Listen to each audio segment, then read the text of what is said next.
اب یہاں ایک چیز واضح ہو جائے کہ اہل بیت رسول اللہ صلی اللہ علیہ وسلم کی رسالت کی اجرت نہیں ہے، بلکہ ہمارے اور اہل بیت کے درمیان اگر مودت کا اور محبت کا تعلق ہے تو یہ تعلق ہماری جانب سے رسول اللہ صلی اللہ علیہ وآلہ وسلم کی رسالت کی اجرت ہے، رسالت کی قیمت ہے۔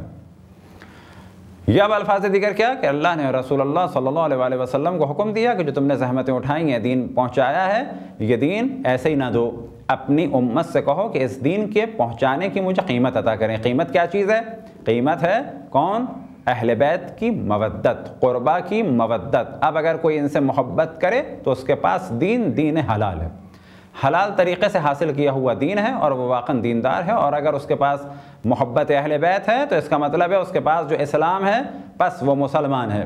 لیکن اگر کوئی اہل بیت سے بغض رکھتا ہو، اگر کوئی اہل بیت سے نفرت کرتا ہو، اگر کوئی اہل بیت کے خلاف کچھ بولے تو یاد رکھے کہ اس نے رسول اللہ صلی اللہ علیہ وآلہ وسلم کی رسالت کی اجرت کو ادا نہیں کیا، اور جس نے ان کی رسالت کی اجرت کو ادا نہیں کیا اس کے پاس اسلام نہیں، کیونکہ اسلام جب ملے گا جب رسول اللہ صلی اللہ علیہ وآلہ وسلم کی رسالت کی اجرت کو ادا کرے گا۔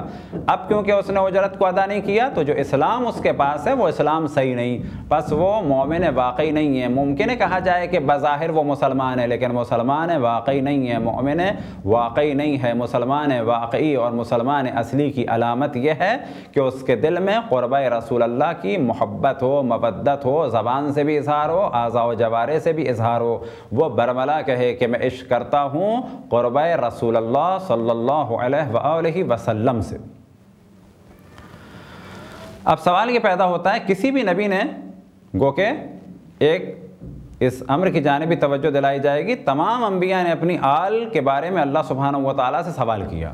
بس یہ کہنا کہ شیعہ آل کو مقدم کرتے ہیں اور یہ بادشاہت کا سلسلہ، ایسا کچھ نہیں ہے۔ جناب ابراہیم کی آل سے پیغمبر، جناب یعقوب کی آل سے پیغمبر، انبیاء بنی اسرائیل جناب یعقوب کی نسل سے۔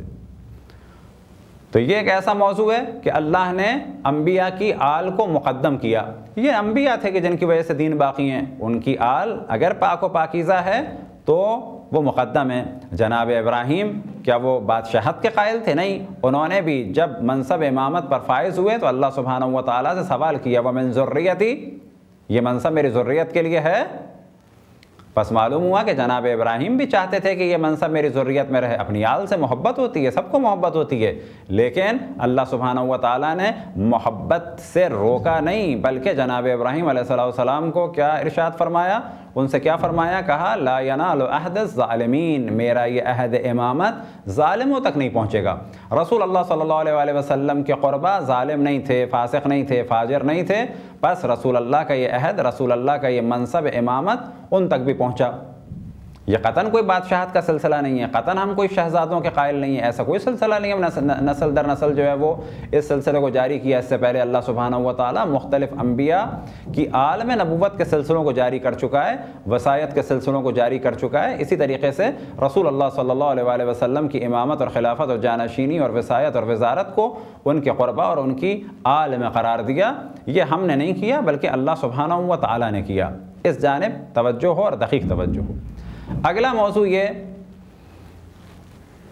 اور یہی وہ نتیجہ ہے کہ وہ قربا کہ جن سے محبت رسول اللہ صلی اللہ علیہ وآلہ وسلم کی رسالت کی اجرت ہے، ایک جن سے محبت مسلمان ہونے کی علامت ہے، دو اگر ایسے افراد کو بعد رسول اللہ امام اور خلیفہ مانا جائے تو یہ زیادہ بہتر ہے تاکہ حق بھی ادا ہو جائے رسول اللہ کی رسالت کی اجرت کا اور اسلام بھی ثابت ہو جائے۔ پس اگر بعد رسول اللہ تمام مسلمانوں کو جمع کر لیا جائے کسی ایک میدان میں اور اس کے بعد سوال کیا جائے، اب یہاں پر پھر ہم وہ اجازت دیتے ہیں کہ اگر کوئی اس میں ازواج کو یا دیگر افراد کو شامل کرنا چاہے، فرض یہ ہے، تو ہم کہتے ہیں چلو یہ بھی کر کے دیکھ لو۔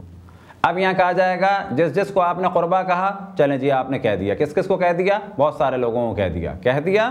اب ہم یہ سوال کریں گے کہ اگر تمام مسلمانوں کو بعد رسول اللہ سے لے کے آج تک جمع کر لیا جائے اور اس کے بعد کہا جائے کہ ان میں قربا رسول اللہ کون ہیں، فرض کریں کچھ لوگ کہتے ہیں کہ ازواج بھی ہیں یا اور چند افراد بھی ہیں، تو پھر ہم عرض کریں ہم یہ نہیں مانتے، لیکن اس کے بعد بھی کیا کہیں گے؟ چلو کوئی بات نہیں، آپ نے کر لیا، کہہ دیا، اب ہم سوال کرتے ہیں کہ ان میں سے قربا کون ہے؟ جی یہ ہو گئے۔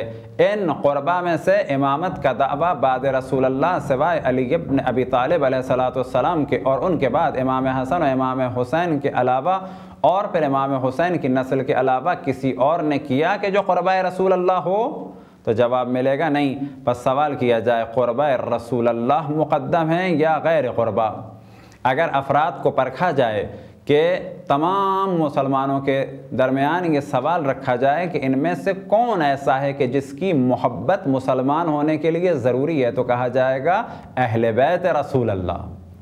پوچھا جائے کون ایسا ہے کہ جن سے محبت رسول اللہ صلی اللہ علیہ وآلہ وسلم کی اجرت ہے، تو کہا جائے گا اہل بیت رسول اللہ، قربہ رسول اللہ۔ بس یاد رکھیں اہل بیت رسول اللہ وہ کہ جو رسول اللہ صلی اللہ علیہ وآلہ وسلم کی رسالت کی اجرت ہے ان کی محبت۔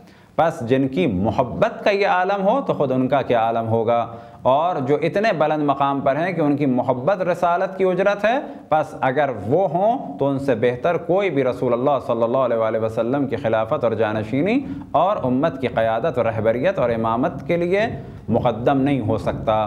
بس معلوم ہوا کہ قربہ رسول اللہ میں سب سے بلند مقام مولا امیر المؤمنین علی ابن ابی طالب کا۔ خداوند تبارک و تعالیٰ سے دعا ہے کہ بحق محمد و آل محمد ہمیں اپنے رسول اپنی حجتوں خصوصاً امام زمان علیہ السلام کی معرفت اور اطاعت کی توفیق عطا فرمائے۔ وصلی اللہ علی محمد و آلہ الطاہرین۔